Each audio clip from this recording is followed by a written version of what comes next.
اور ان میں کے اکثر محض گمان کی پیروی کرتے ہیں، اور کچھ شک نہیں کہ گمان حق کے مقابلے میں کچھ بھی کارآمد نہیں ہو سکتا۔ بے شک اللہ تمہارے سب اعمال سے واقف ہے، اور یہ قرآن ایسا نہیں کہ اللہ کے سوا کوئی اس کو اپنی طرف سے بنا لائے۔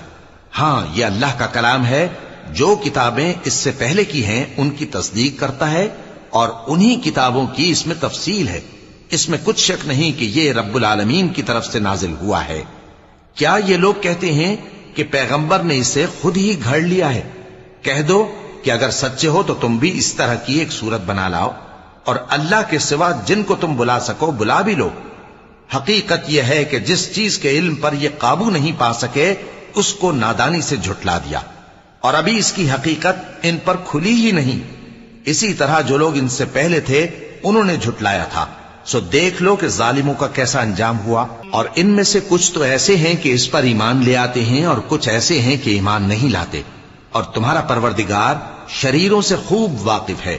اور اگر یہ تمہاری تکذیب کریں تو کہہ دو کہ مجھ کو میرے اعمال کا بدلہ ملے گا اور تم کو تمہارے اعمال کا۔ تم میرے اعمال کے جواب دہ نہیں ہو اور میں تمہارے اعمال کا جواب دہ نہیں ہوں۔